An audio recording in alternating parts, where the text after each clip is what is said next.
மக்களை வணக்கம். நான் உங்கள் கோடங்கி. அரசியல் வட்டாரம் பரபரப்பாக இருக்கு. திமுக தாவேக்காவுடைய எம்எல்ஏக்களை விலை பேசுகிறார்கள். அவங்க வாங்கறதுக்கு ட்ரை பண்றாங்க. ஒரு எம்எல்ஏவோட விலை 35 கோடி ரூபாய் வரைக்கும் பேசப்பட்டதாக செந்தில் பாலாஜி மீது அவர் தம்பி மீதும் பகீர் குற்றச்சாட்டுகளை கிளப்பி ஒரு யூடியூபர் இந்த மாதிரி தேர்தல் நேரத்தில் அந்த தேர்தல் கணிப்புகள்லாம் செய்யக்கூடிய ஒரு நபர் அவர் இந்த மாதிரி ஒரு பேரத்தில் ஈடுபட்டார் என்று சொல்லி அவரை கைது செய்கிறார்கள். அதற்கு காரணம் என்னன்னா, ஒரு எம்எல்ஏ தாவேக்கா எம்எல்ஏ இளையராஜா என்கிற எம்எல்ஏ ஊத்தங்கரை தொகுதியினுடைய எம்எல்ஏ இந்த குற்றச்சாட்டை முன்வைத்தார். அவர் தான் புகார் கொடுத்தார். அவர் ஏன் இவர்கள் மீது புகார் கொடுத்தார்? யார் அவர்கள் கைது செய்யப்பட்டவர்கள்? அவர்களுக்கும் திமுகவுக்கு என்ன தொடர்பு? செந்தில் பாலாஜிக்கு என்ன தொடர்பு? அசோக்குக்கு என்ன தொடர்பு? செந்தில் சகோதரருக்கு இதையெல்லாம் பற்றி தான் நம்ம ஒரு வீடியோ ஏற்கனவே போட்டிருந்தோம். இதில் நாம் இன்னும் நிறைய விஷயங்களை தேடும் போது இன்னும் அதிர்ச்சிகரமான நிறைய தகவல்கள்லாம் வந்தது. மடை மாற்றுவதற்காக ஏதோ ஒரு அயோக்கியத்தனத்தை பேசுவதற்காக இன்றைக்கு ஊடகங்கள் முழுவதும் எல்லா ஊடகங்களும் பேசுகிற ஒரே விஷயம், தாவேக்கா எம்எல்ஏக்களை தாவேக்கா அரசை கவிழ்ப்பதற்காக திமுக எம்எல்ஏக்களை விலை பேசியதாக ஒரு குற்றச்சாட்டை நரேட்டிவை செட் பண்ணி எல்லா பக்கம் பேச ஆரம்பிச்சாங்க. இன்னைக்கு ஃபுல்லாக அதான் பேசுறாங்க. ஆனால் பேச வேண்டிய விஷயங்கள் ஏராளம் மறைக்கப்பட்டிருக்கு. ஏராளம் மறைக்கப்பட்டிருக்கு. அதெல்லாம் பற்றி தான் இந்த வீடியோ நம்ம பேச போகிறோம். வாங்க இந்த வீடியோக்குள்ள போகிறதுக்கு முன்னாடி நம்முடைய சேனலை சப்ஸ்கிரைப் பண்ணாமல் பார்த்துட்டு இருக்க அன்பு நண்பர்களே, உங்களுடைய அன்பாலும் ஆதரவாலும் மட்டுமே நடத்தப்படுகிற ஒரு சுயாதீன ஊடகம். வாங்க, நமக்கு நிறைய கேள்விகள் இருக்குங்க. அதை உங்க முன்னாடி வச்சிடறேன் நான். நீங்க இதுக்கு பதில் கண்டுபிடிச்சிங்க. ஏன்னா பத்திரிகையாளராக மட்டுமல்ல, இன்னைக்கு ரொம்ப ஆண்டுகளாக தேர்தல் நடவடிக்கைகள்லாம் நிறைய பார்த்துக்கிட்டு இருக்கிறோம். நம்ம கூட்டணி மாற்றங்களை நிறைய பார்த்துக்கிட்டு இருக்கிறோம். சாமானிய வாக்கு போடுகிற ஒரு வாக்காளனாக நமக்கும் ஏகப்பட்ட சந்தேகங்கள் எழும்புகிறது. இதையெல்லாம் பற்றி தான் நம்ம விரிவாக நம்ம பேசலாம் அப்படின்னு தோணுது. நமக்கு ஏற்பட்டிருக்கிற முதல் சந்தேகமே இன்றைக்கு ஜூலை 1ஆம் தேதிங்க. ஜூலை 1ஆம் தேதி முதலாக தமிழ்நாட்டில் ஒரு திட்டம் அமலுக்கு வந்திருக்கு. அது என்ன திட்டம்னா, மகாத்மா காந்தி ஊரக வேலைவாய்ப்பு திட்டம். அதாவது ரொம்ப சிம்பிளா உங்களுக்குலாம் புரியுற மாதிரி சொல்லணும்னா 100 நாள் வேலை திட்டம்.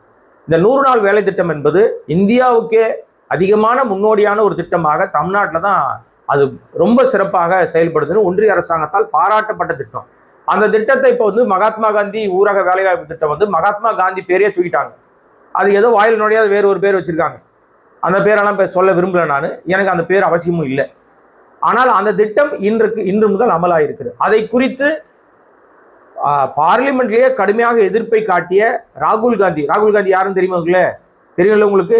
அதான் காங்கிரஸ் கட்சியோட தலைவர், சட்டமன்றத்தினோட எதிர்கட்சி தலைவர். நம்ம எங்க சட்டமன்ற பாராளுமன்றத்தோட எதிர்கட்சி தலைவர் இருக்கார் ராகுல் காந்தி.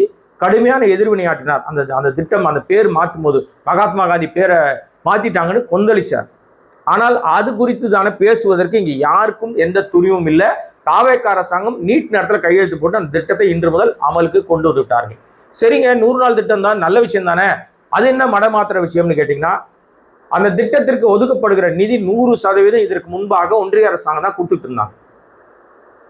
இன்று முதல் அமலாகி இருக்கிற அந்த புதிய திட்டத்தின் கீழ் 60-40 60% ஒன்றிய அரசாங்கம் கொடுக்கும், 40% மாநில அரசாங்கம் போடணும். ஏற்கனவே நிதிச்சுமை இருக்கு, 10 லட்சம் கோடி கடன் இருக்குன்னு சொல்லிட்டு இருக்கிற நம்ம முதலமைச்சர் ஜோசப் விஜய்னால இந்த 40% ஏற்றுக்கொள்ள முடியுமானா ஏற்றுக்கொள்ள முடியாது. அப்ப என்ன ஆகும்? 100 நாள் வேலை திட்டம் என்பது அதையே நம்பி இருக்கிற ஏராளமான கிராமப்புற தொழிலாளர்களுக்கு வேலை வாய்ப்பு மறுக்கப்படும். முழுமையான வேலை கிடைக்காது. அவர்களுக்கு வருமான பற்றாக்குறை ஏற்படும். அதனால் அவர்கள் பசியும் பட்டினியுமாக இருப்பார்கள். இந்த அயோக்கியத்தனத்தை செய்து அது எங்க பேசுபொருளா மாறிடக்கூடாதுன்றதுனால அழகாக ஒரு கரூர் நரேட்டிவ் செட் பண்ண மாதிரி ஒரு சூப்பரா ஒரு நரேட்டிவ் செட் பண்ணிட்டாங்க. அதுதான் தாவேக்கா எம்எல்ஏக்களை திமுக இழுக்கிறது என்கிற ஒரு அயோக்கியத்தன நரேட்டிவ். இது உண்மையிலேயே இப்படி நடக்குமா? நடப்பதற்கு சாத்தியம் இருக்கிறதா? இப்படி எம்எல்ஏக்களை தூக்குவதனால, தாவேக்காவிலிருந்து ஒரு எம்எல்ஏவை விலைக்கு வாங்குவதனால, அவர்கள் கட்சி தாவி திமுகவுக்கு போவதனால அந்த எம்எல்ஏ பதவி பறிபோக வாய்ப்பு, கட்சி தாவல் அடிப்படையில். அப்ப அந்த எம்எல்ஏ பதவி பறி போயிடும், அந்த இடம் காலியாகும். இடைத்தேர்தல் வந்தால் ஆளுங்கட்சிக்கு தான் பெருவாரியான மக்கள் வாக்களிப்பார்கள்னு ஒரு நரேட்டிவ் ரொம்ப காலமா இருக்கு. அடக்குமுறையினாலோ தேர்தல் கமிஷன் தில்லுமுள்னாலோ ஓட்டுச்சீட்டு கிடையாது. அப்ப மிஷின் மூலமாகவோ தேர்தல் கமிஷன் மூலமாகவோ ஒன்றிய அரசாங்க சப்போர்ட் மூலமாகவோ பொதுமக்களை ஏமாத்தி மிரட்டி உருட்டி ஏதோ ஒரு விதத்துல இடைத்தேர்தல்கள்ல ஆளுங்கட்சி தான் பெரும்பாலும் ஜெயிக்கும். எங்கோ 1-2 எதிர்கட்சி ஜெயிச்சிருக்கு. 77 கூட எதிர்கட்சி ஜெயிச்சிருக்கு. அதிமுக இடைத்தேர்தலில் வெற்றி பெற்றிருக்கிறது. இது ஒரு விஷயம். இன்னொன்னு, இப்படி மாறுவதனால தாவேகாவுக்கு பாதிப்பா அப்படின்னு கேட்டீங்கன்னா, தாவேகா ஏற்கனவே முழு மெஜாரிட்டி பெற்றிருக்கிறது. எப்படின்னா, மைனாரிட்டி அரசாங்கம் வெளியிருந்து ஆதரவு கொடுத்தாங்களா 144 பேர், 144 டேஞ்சர் நம்பர்ல, அது தடை உத்தரவு நம்பர் இல்லையா, அந்த எண்ணிக்கை கிடைச்சிருச்சு. 6 மாத காலத்துக்கு நம்பிக்கையில தீர்மானம் கொண்டாடவே முடியாது. சட்டப்படி தாவேகா அரசாங்கத்தை 6 மாத காலத்திற்கு டிஸ்டர்பே பண்ண முடியாது, கவிழ்க்கவே முடியாது.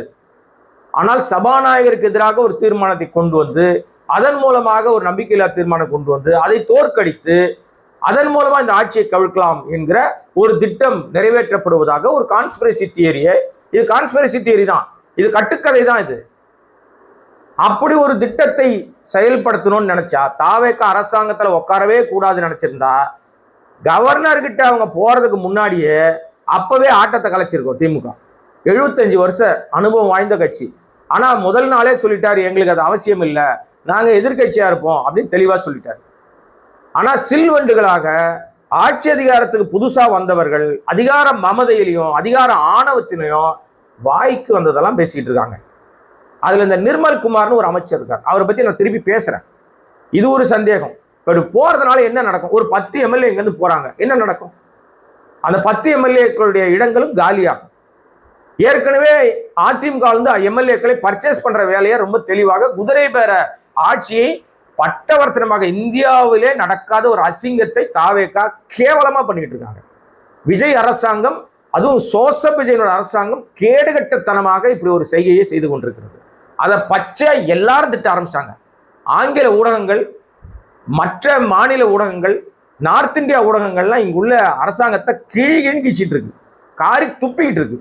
இதை மடைமாற்றுகிற விதமாக ஒட்டுமொத்த பழியையும், எப்படி கரூர்ல 41 பேர் செத்ததுக்கு நான் காரணம் இல்லை, செந்தில் பாலாஜியும் திமுகவும் தான் காரணம், மயக்க ஸ்ப்ரே கொடுத்தாங்க, நம்ம துண்டை போட்டு இருக்குனாங்க, காலில் ஏறி மீச்சாங்க அப்படின்னு ஒரு பொய் பரப்புனாங்க. இன்னி வரைக்கும் அது பொய் தான், உண்மை இல்லை. உண்மை இருந்தால் ஆதாரம் கொடுத்துருக்கணும் இல்லையா?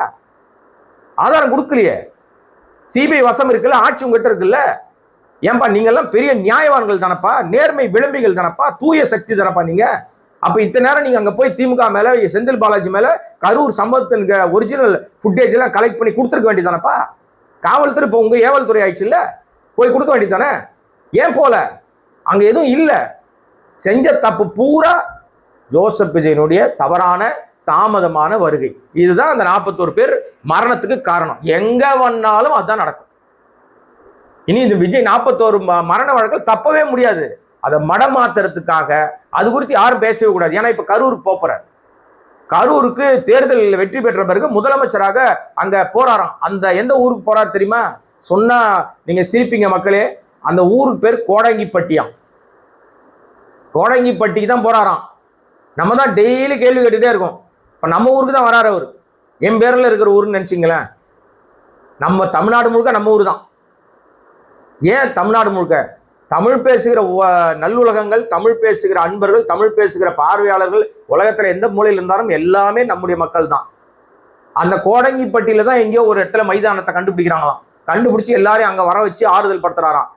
அவ வீடு வீடா போற திட்டம் இல்லை, அங்கேயும் வர வச்சு ஆறுதல் படுத்துறது தான். அந்த எமா வாகனம் போகுமான்னு தெரியாது நமக்கு. அந்த பஸ்ஸுங்க, அந்த ஒரு பஸ் ஒன்று வச்சுக்கிறாரு பாருங்க, அது வீட்டை விட்டு வெளியே வந்தாலே ஏதாவது ஒரு ஆபத்து நடக்கும். அது போகுமா? இல்ல முதலமைச்சர் ஆயிட்டார்ல, முதலமைச்சர் ஆன பிறகு பஸ் மேல தான் பேசினார் திருச்சியில. என்ன நடக்க போகுதுன்னு தெரியல. இதை அங்க போய் ஒரு கெத்தை காமிக்கணும். அப்ப செந்தில் பாலாஜி மீது குற்றத்தை சுமத்தி அவங்க தம்பி அரெஸ்ட் பண்ணி, செந்தில் பாலாஜி அரெஸ்ட் பண்ணி, பாத்தீங்களா மக்களே உங்களுக்கு நல்லது பண்ற ஏன் ஆட்சியை கவுக்கிறதுக்காக செந்தில் பாலாஜி பாருங்களேன். இளையராஜா, யார் அவர்? இளையராஜா ஊத்தங்கரை, அவர் பாத்துங்களா, அவரை விலைக்கு வாங்க ட்ரை பண்ணிட்டாங்க. அவர் புகார் கொடுத்திருக்காரு, அதனால நாங்க அரெஸ்ட் பண்ணிட்டோம். கரூர் மக்களே நீங்க இடைத்தேர்தலை எனக்கு வாக்கு போடுங்க அப்படின்னு மீண்டும் ஒரு பொய்யை பரப்புறதுக்கு ஏற்கனவே கரூர் மக்கள் இந்த விசில செருப்பால் அடிச்சு விரட்டியிருக்காங்க. விசிலுக்கு ஓட்டு போடல.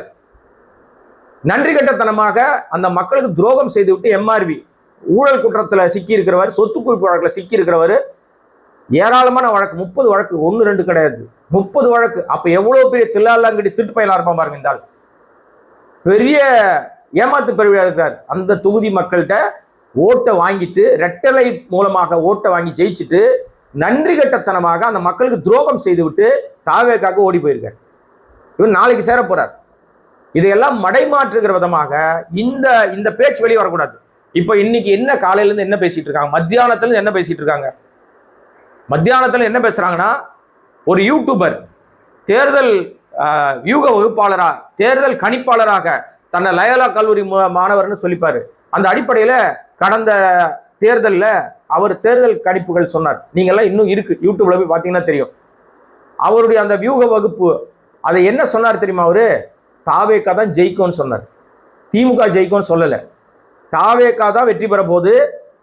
அந்த நார்த் இந்தியாவில் ஒருத்தர் கண்ணீர் விட்டு அழுது ஒரே ஒரு ஆள் சொன்னார்ல, அவர் சொல்றதுக்கு முன்னாடி இவர் சொல்லிட்டாருங்க, தாவேக்கா தான் வெற்றி பெற போது, அண்ணாமலைக்கு தனி பவர் வரப்போது, டிடிவி தினகரனுக்கு ஒரு விஷயம் வரப்போது, இப்படியெல்லாம் பேசினவர் தான் அந்த நபர். அந்த நபர் இப்போது கைது செய்யப்பட்டிருக்கிறார். அவர் தான் இந்த ஊத்தங்கரை எம்எல்ஏ இளையராஜா கிட்ட பேரம் பேசியதாக சொல்லப்படுது. 35 கோடி நான் தரேன், நீங்க வந்து சபாநாயகருக்கு எதிராக வாக்கு போடுங்க, எதிர்த்து வாக்களிங்க, நீங்க எத்தனை எம்எல்ஏ கூப்பிட்டாலும் எவ்வளவு பணம் கேட்டாலும் நான் கொடுக்குறேன் அப்படின்னு அவர் பேசியதாக ஒரு பெரிய அரசியல் கட்சி என்ன பேச சொல்லியிருக்குன்னு சொல்லியிருக்காரு. எந்த கட்சி சொல்லவே இல்லை அவர். ஒருவேளை உங்ககிட்ட ஆதாரம் இருந்திருந்தா அந்த பேசிய நபர் உண்மையிலேயே திமுக பேரை சொல்லி, செந்தில் பாலாஜி பேரை சொல்லி, அசோக் பேரை சொல்லி அவர் பேசி இருந்தா இவ்வளவு நேரம் ஆதாரம் வெளியிட்டிருப்பீங்கல்ல, வெளியிட்டிருப்பீங்களா இல்லையா? இதுக்கு நானே விளக்கத்தை சொல்றேன். இதுக்கு என்னுடைய சந்தேகத்துக்கு நானே சொல்றேன். இப்ப இந்த நபர் பேசிய அந்த நபர் அவர் யார் அப்படின்னா எல்லாருக்கும் தெரிஞ்சவர் தான். நானே அவர் நடத்துகிற யூடியூப் சேனல்ல நானே பல முறை பேசியிருக்கிறேன். அதுக்கப்புறம் அவருடைய போக்கு சரியா வரலன்றத நான் பேசுவதை நிறுத்திட்டேன். நமக்குன்னு ஒரு தனி பாணி இருக்கிறது. நம்ம யாருக்கும் எதற்காகவும் வளைந்து கொடுப்பது இல்லை. சரின்னு பட்டா சரி, தப்புன்னு பட்டா தப்பு. அதனால் பல இழப்புகளை சந்தித்தாலும் அதை பற்றி நம்ம கவலைப்படுறதே கிடையாது. கூடுமான வரைக்கும் நேர்மையாக நம்முடைய கருத்துக்களை பதிவு பண்ணுவோம். அதை மக்கள் ஏத்துக்கிட்டா சரி.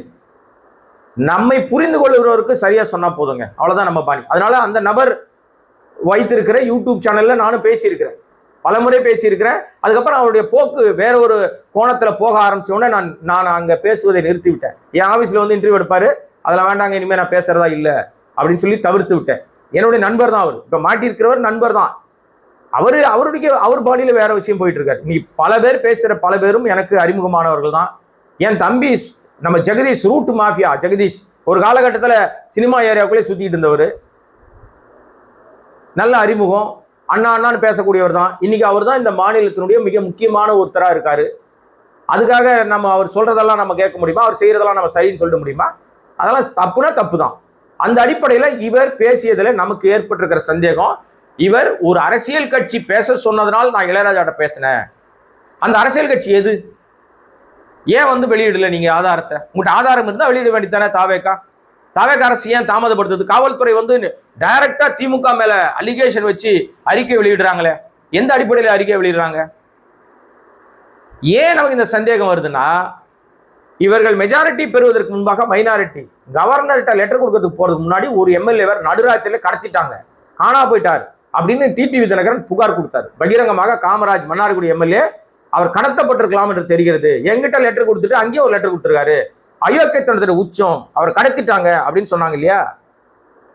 உடனே நாங்கெல்லாம் கடத்தல, அவராக தான் வந்து லெட்டர் கொடுத்தாருன்னு ஒரு வீடியோ ஒன்று வெளியாச்சு, ஒரு சின்ன குறும்படம், நீங்க பார்த்திருப்பீங்க. அதை அவரே கார்ல உட்காந்து கையெழுத்து போடுற மாதிரி. அந்த வீடியோ யார் எடுத்தது? அந்த வீடியோ எடுக்க ஏற்பாடு செய்தது யாரு? வேற யாரா இருக்கும்? ஒண்ணு இந்த வலதுகட்ட அமைச்சர் ஆதவா இருக்கணும், இல்லைன்னா என் தம்பி ரூட் மாஃபியா ஜெகதீஷா இருக்கணும். இந்த 2 பேர் தவிர யாருக்கும் அந்த மாதிரி மூளை வேலை செய்யாது. இந்த மாதிரி மக்களுக்கு எதிராக கான்ஸ்பிரசி தியரி இல்லாத ஒன்றை உருவாக்குகிற வேலையை ரொம்ப சிறப்பாக செய்யக்கூடிய நபர் என் தம்பி ஜெகதீஷ். அவனுக்கு மட்டும்தான் இந்த மாதிரி திட்டமெல்லாம் தெரியும். இந்த மாதிரி மொள்ளமாடித்தனம் பண்றது, திருட்டுத்தனம் பண்றது, ஏமாத்துறது, பொய் பரப்புறது, நடிகர்கள் மேல அவதூறு பரப்புறது, நடிகைகள் மேல அவதூறு பரப்புறதெல்லாம் கடந்த கால வரலாறு. இப்ப அரசியலுக்கு வந்த பிறகு அந்த வேலையை அரசியல்ல செய்ய ஆரம்பிச்சிருக்காரு. அப்ப அந்த வீடியோ வெளியிட்ட தாவேக்கா இந்த வீடியோ வெளியிட்டு இருக்கணும்ல, அல்லது இந்த ஆதாரங்களை வெளியிட்டு இருக்கணும்ல. இளையராஜா கிட்ட அவர் பேசினார், போன்ல பேசினார். எம்எல்ஏ கிட்ட போன்ல பேசினதை ரெக்கார்ட் பண்ணிருக்க மாட்டார் எம்எல்ஏ? அல்லது எந்த நம்பர்ல இருந்து பேசினார்ன்ற தகவலை சொல்லியிருக்க மாட்டீங்களா? அப்படியே சொல்லி இருந்தாலும் அவர் அரெஸ்ட் பண்ணிருக்கீங்கல்ல, அவர்கிட்ட என்ன ஆதாரம் இருந்துன்னு வெளியிட்டு இருக்கும்ல. இந்நேரம் நீதிமன்றத்தை கொண்டு போய் கொடுக்குறீங்களா? ஆதாரத்தை நீங்க வெளியிட்டு இருந்தீங்கன்னா உங்க டேமேஜ் பண்ண உங்களுக்கு நோக்கம் என்ன? தாவேக்கோடைய ஒரே நோக்கம் என்னங்க? தாவேக்காவுடைய ஆட்சி நிர்வாகம் இந்த 50 நாள்ல சந்தி சிரிச்சு போச்சு. சட்டம் ஒழுங்கு காரி துப்புறாங்க. ஒரு நிர்வாகம் கூட உருப்படியா இல்லை. ரோட்ல இறங்கி மக்கள் போராடுறாங்க. இன்னைக்கு யாராவது மின்னோட்டு பத்தி பேசுறீங்களா? ஆனா இன்னைக்கும் மின்னோட்டு இருக்கு. பல இடங்கள்ல பல ஏரியாக்கள்ல மின்னோட்டு தொடர்ந்து கொண்டே இருக்கிறது. அதை பத்தி பேசுறதே இல்லை யாருமே. விலைவாசி விண்ணை முட்டுகிற அளவுக்கு போயிடுச்சு. ஆவின் பால் பல இடங்கள்ல பச்சை பால் வரல, சுத்தமாவே நிறுத்தப்பட்டிருக்கு. ஏராளமான இடங்கள்ல பிரச்சனை இருக்கு. நான் பல இடங்கள்ல நான் வந்து நமக்கு பால் வாங்குகிற இடங்கள்லாம் கேட்கும்போது, இல்லை சார் குறைச்சிட்டாங்க சார், நம்ம ஆர்டர் போட்டா கூட அவ்வளவு கொடுக்க மாட்டாங்க, இப்போ ஆவின் பால் முன்ன மாதிரி வர்றதில்லை, ரொம்ப குறைஞ்சிருச்சு என்ற குற்றச்சாட்டை வியாபாரம் செய்கிற வியாபாரிகள் சொல்றாங்க. அப்ப இதையெல்லாம் மடைமாத்துகிற விதம். இன்னொன்னு என்னன்னா, அந்த கில்லி சரத் அமைச்சர் கில்லி சரத் போதை பவுடர் ஒரு ஸ்டேடியத்தில் இது 2 வருஷம் முன்னாடி பயன்படுத்தினாலும் அவர் போதை பவுடரை பயன்படுத்துகிறாருன்னா, திமுக அரசாங்கத்துல போதை பவுடர் ரொம்ப பெரிய லெவல்ல எல்லா பக்கமும் இருந்துச்சு அப்படின்னு ஒரு பொய்ய கூட நீங்க சொல்லலாம். அப்ப சொல்லி இருந்தா அது உண்மையிலேயே போதை பவுடர்னா அதை பயன்படுத்திய நபர் எப்படி அமைச்சரா இருக்க முடியும்? அதுவும் மனிதவள மேம்பாட்டுத்துறை அமைச்சர். மனிதவள மேம்பாடுனா என்னது? மனிதவள மேம்பாடுனா என்னது? இளைஞர்களை ஊக்குவிக்கிற விஷயங்களுக்குள்ள மிக முக்கியமான ஒரு துறையாக இருக்கிற, ஆற்றல் சக்திகளை வெளிப்படுத்துகிற துறையாக இருக்கிற மனிதவள மேம்பாட்டு துறைக்குள்ள இந்த மாதிரி போதை பவுடரை பயன்படுத்துற ஒரு ஆள் வைக்கலாமா அமைச்சரா? அப்ப இந்த நேரம் அவர் மீது நடவடிக்கை எடுத்திருக்க வேணாமா? அதிகார போட்டியில் இருக்கிற கீர்த்தனா, தொழில்துறை மொத்தம் இங்க பூரா இங்க எல்லாம் ஆந்திராவுக்கு போயிட்டு இருக்கு. இந்த அம்மா கேள்வி கேட்டா அப்படியே கண்ணெல்லாம் வெளியே தள்ளிடுற மாதிரி அவ்வளவு பேசுறாங்க. அமைச்சரா இருக்கவே லாய்க்கு இல்லாதவங்க. அந்த அம்மாவுக்கும் அந்த அமைச்சர் ஜெகதீஷ் வரைக்கும் ஏழ்ற, என் பேர் ஏன் முன்னாடி போடல, என் பேர் ஏன் கீழே போட்டேன்னு சண்டை. உருப்படியா அமைச்சரா வேலை பார்க்க தெரியல. அதிகார போட்டி. பல எம்எல்ஏக்கள் மாவட்ட செயலர் ஆகணும்னு பிரச்சனை. மாவட்ட செயலாளருக்கு எம்எல்ஏக்களை மதிக்கணும்னு அவசியம் இல்லைன்றாங்க. இப்படி கட்சிக்குள்ள ஏராளமான போட்டி, உட்கட்சி பிரச்சனை, அதை மனமாத்தணும். திமுக என்பதுதான் பிரதானமான எதிர்கட்சி. விஜய் ரொம்ப நரேட்டிவ் ரொம்ப அழகா செட் பண்ணி வச்சிருக்காருங்க.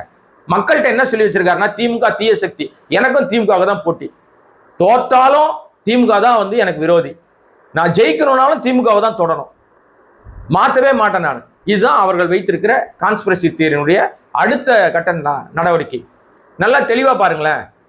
இப்பவும் திமுகவை தான். இப்ப நீங்க சினிமாவுக்குள்ள எடுத்துக்கிட்டீங்கன்னு வச்சுங்களேன், ஒரு ஹீரோ ஒல்லியா இருப்பான், ஹீரோ மாதிரியே இருக்க மாட்டான், நோஞ்சானா இருப்பான். ஆனா அந்த ஹீரோ வந்து வெற்றி பெறணும் அப்படின்னு சொன்னா அந்த ஹீரோவுக்கு மேல வில்லத்தனம் ரொம்ப ஸ்ட்ராங்கா இருக்கணும். நீங்க வெற்றி பெற்ற எல்லா படங்களையும் பாருங்க, சூப்பர் டூப்பர் ஹிட் அடிச்ச எல்லா படங்களையும் பாருங்களேன், ஆக்ஷன் பண்ணுகிற ஹீரோக்களை விட வில்லன்கள் ரொம்ப ஸ்ட்ராங்கா இருப்பாங்க. அந்த வில்லத்தனம் என்பது ரொம்ப பவர்ஃபுல்லா இருக்கும். அப்ப பவர்ஃபுல்லா இருக்கிற வில்லனை அடிச்சு வீழ்த்தினாதான் அந்த ஹீரோ பெரிய மரியாதை கிடைக்கும். அதைத்தான் இப்ப சினிமாவில் பண்ணிக்கிட்டு இருந்த நம்ம சோசப் விஜய் முதலமைச்சர் அரசியல்ல பண்றாரு. அவர் தன்னை ஹீரோவா காமிக்க நினைச்சு வில்லனாக திமுகவை காட்டுறாரு. ஏன்னா பலம் பொருந்திய கட்சி திமுக, 75 வருஷம் பாரம்பரியமிக்க கட்சி, அசைக்கவே முடியாத கட்சியா இருந்துச்சு. இன்னைக்கு மக்கள் மயக்கத்தினால, நடிகர்களுடைய மயக்கத்தினால ஏதோ மக்கள் வந்து ஏதோ ஒரு நம்பிக்கையில, ஒரு ஆசையில 2500 ரூபாய் கிடைக்கும், 4000 ரூபாய் கிடைக்கும், சிலிண்டர் 6 சிலிண்டர் கிடைக்கும், ஏதோ பொய் வாக்குறுதிகளை பரப்பி விட்ட, இந்த கான்ஸ்பிரசி தியரிகளை அள்ளி விட்ட ரூட் மாஃபியாவுடைய ஏராளமான பொய் வீடியோக்கள்னால இந்த யூடியூபர், பல யூடியூபர்கள், அந்த இன்ஃபுளுசர் திருட்டு பசங்கள்னால பொய் பரப்புன அவனுங்கெல்லாம் ஒருத்த கூட காணுங்க. இப்ப இந்த மதன் கௌரின்னு ஒருத்தருப்பான், அவன் எங்க போனானே தெரியல. இப்ப ஆள் இருக்கானா, ஏதாவது வீடியோ போடுறானா தெரியல, எனக்கு தெரியல. அவ்வளோ பேசுறான். அது மாதிரி ஏராளமான இன்னைக்கு நிறைய வீடியோக்கள் வருதுங்க, இன்ஸ்டா வீடியோக்கள், குட்டி குட்டி வீடியோ. இந்த பேசின தாவேக துண்டு போட்டு பேசின பல பெண்கள் ஆபாச வீடியோக்கள் இருந்திருக்காங்க, ஆபாசமான வீடியோக்களை காமிச்சிருக்காங்க. அதெல்லாமே இப்போ ஒண்ணு ஒண்ணா வெளிச்சத்துக்கு வந்துகிட்டே இருக்கு. இந்த மாதிரி கும்பல் கிட்ட பொய்ய பரப்ப வச்சு வாக்கு வாங்கி முழு மெஜாரிட்டி இல்லாம மைனாரிட்டி அரசாங்கம் உட்கார்ந்துருக்கு. இதை தக்க வச்சுக்கணும்னா அந்த பழைய எதிர்ப்பு இருக்குல்ல, திமுக எதிர்ப்பு, அதை மட்டும் தான் காட்டணும். நீங்க உருப்படியா ஆட்சி நடத்துறதுக்கு உங்களுக்கு விருப்பம் இல்லை. விஜய்க்கு ஆட்சி நடத்த விருப்பம் இல்லைங்க. அந்த பந்தாவா சுத்தணும். தான் ஒரு பெரிய முதலமைச்சர், பெரிய அப்படியே இந்தியாவே புரட்டி போட்ட முதலமைச்சர். கேரளாவுக்கு போனா கூட்டம் வரும், ஆந்திராவுக்கு போனா கூட்டம் வரும், கர்நாடகா போனா கூட்டம் வரும். இந்த பில்டப் பண்ணணும். இந்த பில்டப்புக்கு என்ன பண்ணணும்? வழக்கம் போல பொய் கான்ஸ்பிரசி தியரி, போலி பிம்பம், கட்டுக்கதைகள், இட்டுக்கதைகள், இதெல்லாம் சொல்லிக்கிட்டே இருக்கணும். அதுதான் இவருடைய அஜெண்டா. அதோட வெளிப்பாடு தான் இன்னைக்கு இந்த செந்தில் பாலாஜி மீது சொல்லப்பட்டிருக்கிற இந்த மிகப்பெரிய பொய் குற்றச்சாட்டு. இது பொய் குற்றச்சாட்டுன்னு தான் நான் வந்து என்னுடைய பாணியில பத்திரிகையாளராக குற்றம் சுமத்துறேன். நீங்க ஆதாரத்தை வெளியிடாத வரைக்கும் அது பொய் குற்றச்சாட்டு தான். அரசியலில் இவர்கள் பேரம் பேசுவதனால் ஆட்சி கலைஞ்சிருமா? 10 எம்எல்ஏ வெளியே வரதுனால ஆட்சி கலைஞ்சிருமா? 6 மாசத்துக்கு ஆட்சி கலை வாய்ப்பு இல்லை. என்ன நடக்கும்? இடைத்தேர்தல் தான் வரும். இடைத்தேர்தலில் நீங்க மீண்டும் வந்து வெற்றி பெறுவதற்கு தான் வாய்ப்பு. இதை விட இன்னொரு மிகப்பெரிய கொடூரத்தை, மிகப்பெரிய மொள்ளமாரித்தனத்தை, திருட்டுத்தனத்தை வெளிப்படையாக எப்படி மனமாத்திருக்காங்கன்னு என்னுடைய சந்தேகத்தை நான் சொல்றேன்.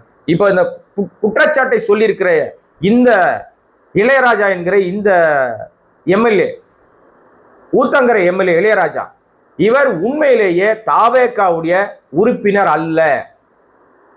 மறந்துட்டீங்களா மக்களே? இவர் தாவேகாவுடைய உறுப்பினர் அல்ல. இவர் அதிமுகவில் இருந்தவர். அதிமுக சீட்டு கிடைக்கும் ட்ரை பண்றாரு. எடப்பாடி அவருக்கு சீட்டு கொடுக்கல. வேட்பாளரை அறிவிப்பதற்கு முதல் நாள் தாவேகாவுக்கு ஜம்ப் பண்றார். ஆனால் அதற்கு முன்பாக தாவேகாவால் இந்த ஜோசப் விஜய், நடிகர் ஜோசப் விஜயால் ஊத்தங்கரை தொகுதி வேட்பாளராக அறிவிக்கப்பட்டது யார் தெரியுமா? குமாரவேல்னு ஒருத்தர். அவர் அந்த விஜய் கட்சியில அவர் ஒரு பொறுப்புல இருக்கார். இளைஞரணி ஏதோ ஒரு பொறுப்புல இருக்கார் குமாரவேல். இவர் தான் அறிவிக்கிறார். அந்த மேடையில் அறிவிச்சாரு பாருங்க, எல்லா வேட்பாளரும் அறிவிச்சார் இல்லையா? அந்த வேட்பாளர் அறிவிப்புல வெளிவந்த பெயர் குமரவேல். வேணும்னா நீங்க போய் செக் பண்ணி பாருங்க. அன்று இரவு மாற்றம் நடக்குது. அந்த மாவட்ட நிர்வாகத்துக்கும் குமரவேலுக்கும் 7:30. அந்த B form, A form, B form படிவத்தில் கையெழுத்து வாங்கி தரல அந்த மாவட்ட செயலாளர். அதுல பொதுச் செயலாளர் கையெழுத்து போடணும். புஷி ஆனந்த் வந்து யாரு கையெழுத்து போடுறாருன்னா அந்த மாவட்ட நிர்வாகம் கூட்டிட்டு வருது வேற ஒரு ஆளை. அப்பதான் இவர் ஜம்ப் பண்றாரு. சீட்டு கிடைக்கிறன்னு காத்துக்கிட்டு இருந்தார். சீட் கிடைக்கலன்னு இளையராஜா அதிமுக ஜம்ப் பண்ணி இங்க வரார் தாவேகாக்கு வந்த உடனே அவருக்கு பி ஃபார்ம் வழங்கப்படுகிறது, ஏ ஃபார்ம், பி ஃபார்ம். அவர் போய் ஃபைல் பண்ண போறாரு. குமரவேலும் போறாரு. போனா அங்க பெரிய ஷாக்கு. என்னடா நம்மள வந்து ஜோசப் விஜய் நடிகர் கட்சி தலைவர் நம்மளெல்லாம் பேரை அறிவிச்சாரு, இங்க எவனோ ஒருத்தன் வந்திருக்கானேன்னு கேட்டா அவங்ககிட்ட தான் பி ஃபார்ம் இருக்கிறது. அதிகாரப்பூர்வ வேட்பாளர் யாருன்னா இளையராஜா. உடனே இவர் சுயேட்சையாக அதே ஊத்தங்கரையில போட்டிடுறார். நான் அந்த ரசிகர் மன்றத்தில் இருந்தவர், அந்த கட்சியில வந்து பொறுப்புல இருக்கிறவரு, அவருக்கு சீட்டு மறுக்கப்படுது. என்ன காரணம்னா அவர்கிட்ட காசு இல்லைன்னு ஒரு காரணமான்னு தெரியாது, அல்ல மாவட்ட நிர்வாகத்தை அவர் ஒத்து போலையான்னு தெரியாது, அல்லது கேட்ட பணம் தரவில்லையான்னு தெரியும். ஏன்னா இவங்க எல்லா வேட்பாளர்கிட்டையும் 2 கோடி ரூபாய் முன் வைப்பு தொகையாக 5 கோடி ரூபாய் வாங்கியதாக அப்போது குற்றச்சாட்டு எழுந்துச்சு. அந்த அடிப்படையில அந்த குமரவேல்கிட்ட பணம் இல்லையா என்னன்னு தெரியல. இரவோடு இரவாக அறிவிக்கப்பட்ட வேட்பாளர் மாற்றப்படுகிறார். இதான் தூய சக்தியோட லட்சணங்க. இளையராஜா திடீர் வேட்பாளர் ஆகிறார். அவர் தான் வெற்றி பெறார். அதிமுகவுடைய வேட்பாளராக ஆவோன்னு காத்து இருந்தவருக்கு வாய்ப்பு கிடைக்கல, மறுக்கப்பட்ட உடனே அங்கிருந்து தாவேகாவுக்கு ஜம்ப் பண்ணவர் தான் இந்த இளையராஜா. இவர் ரொம்ப அப்படியே விஜயோடைய ரசிகர், விஜயோடைய அப்படியே பயங்கரம். அதுக்காக அந்த ஆணிலாம் இல்லை, அவ்வளவு சீன்லாம் அதுல கிடையாது. இவர் அதிமுகவை சேர்ந்தவர். இவர் தான் இப்போது இந்த குற்றச்சாட்டை எழுப்பியிருக்கிறார். இப்ப புரியுதா உங்களுக்கு என்ன நடக்குதுன்னு? இது ஒரு பெரிய திட்டம், சதி திட்டம். திமுக மீது பழி போடுவதற்காக ஏற்படுத்தப்பட்ட ஒரு சதி, கான்ஸ்பிரசி தியரி. எப்படி கரூர்ல ஒரு சதியை வந்து ஒரு ஏற்பாடு பண்ணி தாவேகாவுடைய தற்குறி கும்பல் ஒரு சதி திட்டத்தை எப்படி வந்து பரப்பி விட்டாங்களோ அதுல கொஞ்சமும் குறைவில்லாமல் இன்றைக்கு இப்படி ஒரு பழியை போட்டிருக்காங்க. பழிதான் இது. உண்மை இருந்தா ஆதாரங்களை வெளியிடுங்க. இப்ப என்னன்னா, ஒரு கூட்டம் எதிர்கட்சியில இருந்த எல்லா கூட்டணி கட்சியும் தூக்கிட்டாங்க. ஒரு மீட்டிங் போட்டாங்க. அவங்களும் ஐயோ திமுக இப்படி எம்எல்ஏ விலைக்கு வாங்க பாக்குதா, தாவேகா ஆட்சியை கவுக்க பாக்குதா, நாங்க விட மாட்டோம். யோகிய சிகாமணிகள் இங்க இருந்து போனாங்க பாருங்க, கல்லாப்பேட்டி கூட்டணி. அவங்களுக்கு ஒரு கூட்டணிக்கு நான் ஒரு பேர் வச்சிருக்கேன், அது இன்னொரு வீடியோல சொல்றேன் நான். அந்த மாதிரி வந்து இங்க இருந்து கல்லாப்பேட்டி சிங்காரம் போய் அங்க சேர்ந்தவங்க எல்லாரும் இப்ப திடீர் கொந்தளிக்கிறாங்க. துரை வைகோ, அப்படியே யோகிய சிகாமணி அவரு, அப்படி யோகியத்தினுடைய அப்படியே மறு வடிவம். அவங்க அப்பா வைகோ மரியாதைக்குரியவரா ஒரு காலகட்டத்தில் பார்த்தவர், ஆனா துரோகத்தினுடைய வெளிப்பாடா இருக்காரு. உங்களுக்கு பிடிக்கலங்க, திமுக பிடிக்கல, ஏன் திருப்பி வந்தீங்க திமுகவுக்கு? கூட்டணியில் ஏன் சேர்ந்தீங்க? கூட்டணியில் இருக்கும்போது குறை சொல்ல மாட்டாங்களாம். கூட்டணியில் இருக்கும்போது தப்பு பண்ணா சுட்டி காட்டணும். அவன் தான் கூட்டணியுடைய அதிகாரப்பூர்வ கூட்டணி வழி நடத்துகிற தலைவனாக இருக்க முடியும். கூட்டணியில் இருக்கிறவங்க தப்பு பண்றாங்க அப்படின்னா தட்டி கேட்காம, சுட்டி காட்டாம, தோழமை சுட்டுதல கூட சொல்லாம மூடிக்கிட்டு, கண்ணை மூடிக்கிட்டு, வாயை மூடிக்கிட்டு, எல்லாத்தையும் மூடிக்கிட்டு இருந்தோம்னா வெளியில வந்தவர் பேசுறது அயோக்கியத்தோட உச்சம். வைகோ அதை தான் செய்யறாரு. அன்னைக்கு சொல்ல மாட்டாராம். அது என்னது நியாயம்? கூட்டணியில் இருக்கும்போது சொல்லலாமா? அடிப்படையில் அறிவு இருக்கிறவங்க பேச மாட்டாங்க. பாவம் வயசானவர், அவரை பத்தி நம்ம பேசி நம்முடைய எனர்ஜியை வேஸ்ட் பண்ணிக்க கூடாது. ஆக வைகோ ஆதாயத்துக்காக, ஏதோ ஒரு ஆதாயத்துக்காக, என்ன ஆதாயம் தெரியாது நமக்கு. அவர் பணம் வாங்கினாரா வாங்கலையா நான் பார்க்கல, எனக்கு தெரியாது. ஆனா குற்றச்சாட்டு என்னன்னா வேற அரசியல் தான் நடக்குது. அதற்கு தாவேகா மிக அழகாக அழுத்தமான காரணங்களை பதிய வைக்கிறது. அதனாலதான் அவங்க அந்த மாதிரி ஒரு வேலையை செய்யறாங்க. மக்களே, இப்ப நமக்கு ஏற்பட்டிருக்கிற இந்த சந்தேகங்களை வெளிப்படுத்திருக்கிறோம்ல, இதுல கடைசியாக ஒரே ஒரு பாயிண்ட் மட்டும் சொல்லி நான் இந்த வீடியோல இருந்து நான் முடிச்சுக்கிறேன். ஏன்னா கொஞ்சம் நீண்ட வீடியோ, இன்னும் நிறைய பேச வேண்டியிருக்கு. நான் வேற ஒரு வீடியோல நான் போடுறேன். இப்ப இந்த இளையராஜா என்பவர் அதிமுகவிலிருந்து வந்தவர். இப்போது தன்னை தக்க வைத்துக் கொள்வதற்காக ஏதோ ஒரு காரணத்திற்காக தன்னை விஜய் கிட்ட நல்ல பேர் எடுக்கணும் அப்படின்றதுக்காக ஒருவேளை அமைச்சர் ஆசை கூட அவருக்கு இருக்கலாம். ஏன்னா இப்ப அமைச்சர்கள்ல பல பேர் நிச்சயமாக இடைத்தேர்தல் பிறகு கல்தா கொடுக்கப்படுகிறார்கள். அது யார் யாருன்னு சொல்லிடுறேன், டீட்டெயில் அப்புறம் பேசலாம். கில்லி சரத் பதவி போயிடும், கீர்த்தனா கன்ஃபார்மா பதவி போயிடும், ஜெகதீஸ்வரி பதவி போயிடும். அதே மாதிரி காங்கிரஸ்ல வேறு ஒருத்தருக்கு பதவி கொடுக்கப்பட போகிறது. அந்த டான்ஸ் ஆனார் பாருங்க ஒருத்தர், டான்ஸ் ஆனார்ல ஒருத்தர் விஸ்வநாதன். அப்புறம் குழந்தைங்களுடைய காலெல்லாம் தடை விட்டார் பாருங்க, மசாஜ் பண்ணார் பாருங்க. அருவருப்பான ஒரு எம்எல்ஏ அமைச்சர், கேவலமான செயலை செய்த அமைச்சர். போக்சோ வழக்கு போடணும் அவர் மேல நியாயப்படி. அவரை தூக்கிட்டு காங்கிரஸ்ல வேற யாராவது கொடுங்கன்னு கேட்டிருக்காங்க. ஆக இடைத்தேர்தலுக்கு பிறகு அமைச்சரவையில பெரிய மாற்றம் நடக்கும். அதுல கிட்டத்தட்ட ஒரு 6-7 அமைச்சர்கள் மாற்றப்படுவார்கள் என்கிறது அங்கிருந்து வருகிற தகவல். பட்சி சொல்லுது, ஜக்கம்மா சொல்லி விடுறாங்க, இதெல்லாம் நடக்குது பாங்க உள்ள அப்படின்னு சொல்லிட்டு. ஆக மொத்தம் இப்படி நிறைய விஷயங்கள், இது எல்லாத்தையும் மடைமாற்றுவதற்காக தன்னுடைய ஆட்சி நிர்வாகத்தை யாரும் வெளியில பேசிடக்கூடாது, எதிர்த்து பேசிடக்கூடாது. யாரால எதிர்த்து பேசுறாங்க மேல வழக்க போடு, சிவசங்கரா எதிர்த்து பேசினாரா வழக்க போடு, டிஆர் நம்ம இவரு ஏவாவேல் வழக்க எதிர்த்து பேசினாரா அவர் வீட்டுக்கு ரைடரி, நீ வேற யார் யாரெல்லாம் சிக்கிறாங்க, சிற்றரசா மாவட்ட செயலாளர் சிற்றரசா அவர் மேல ஏதாவது மோசடி போகிற பழைய புகார் இருக்கா, தூசி தட்டு, நேரடியா உதயநிதி கான்டாக்ட் பண்ண, உதயநிதியை பிடிக்க நேரா போ, வேற யார் யார் இருக்கிறா. இன்னொன்னு பரப்பி விடுறானுங்க, ஓபிஎஸ் பதவியை ரிசைன் பண்ணிட்டு தாவேகாக்கு போறாருன்னு எல்லாம் கலப்பி விட்டுட்டு இருக்கானுங்க. இது எல்லாத்துக்கும் காரணம் என்னன்னா, தன்னை பத்தி யாரும் நெகட்டிவா பேசிடக்கூடாது, தான் அடுத்தவங்க மேல பழி போட்டே இருக்கணும். காசு இருக்குது, பவர் இல்லாத போதே பணத்தை வச்சுட்டு பொய் பரப்பின கும்பல் இது ரூட் மாஃபியா கும்பல். அது மாதிரி வாய்ஸ் ஆஃப் காமன் ஒரு கும்பல். இந்த கும்பலுக்கு பொய் பரப்புறது ஒன்றும் புதுசு இல்லை. இவர்கள் ஏற்கனவே நிறைய வீடியோ பொய் பரப்பின வீடியோல அன்றைக்கு அதிகாரம் இல்லாத போதே செய்தவர்கள் இன்றைக்கு அதிகாரத்தை கையில் வைத்துக் கொண்டு, காவல்துறை கையில் வைத்துக் கொண்டு அடக்குமுறையை ஏவுகிற வேலையை தொடர்ந்து செய்கிறார்கள். யாரெல்லாம் அரசாங்கத்துக்கு எதிராக பேசுகிறாரோ மீது சட்ட நடவடிக்கை எடுக்கிறதுக்கான வேலையை செய்யறாங்க, பொய் பரப்புறாங்க. அது சட்டத்துல போய் சட்டத்தின் முன்பாக நின்று அது தோத்து போகும், அது வேற விஷயம். ஆனால் இப்போது அவர்களை கைது செய்வார்கள், அவரை அலைய விடுவாங்க, அலைகழிப்பாங்க, மிரட்டுவாங்க, உருட்டுவாங்க, எல்லா வேலையும் செய்வாங்க. இதுதான் தொடர்ச்சியாக நடக்கிறது. மக்களே, இன்னும் நிறைய இந்த அரசாங்கத்தின் மீது இருக்கிற குற்றங்கள் குறைகள் குறித்து பேச வேண்டியிருக்கு. மீண்டும் வேறொரு வீடியோவில் சந்திக்கிறேன். அதுவரை நம்முடைய சேனலை சப்ஸ்கிரைப் பண்ணாம பார்த்திருக்க அன்பு நண்பர்களே, உங்களுடைய அன்போடு ஆதரவோடு நடத்தப்படுகிற சுயாதீன ஊடகம் சப்போர்ட் பண்ணுங்க, ஷேர் பண்ணுங்க, நிறைய நீங்க உங்க கருத்துக்களை கமெண்ட்டுகளாக பதிவு பண்ணுங்க. நன்றி, வணக்கம்.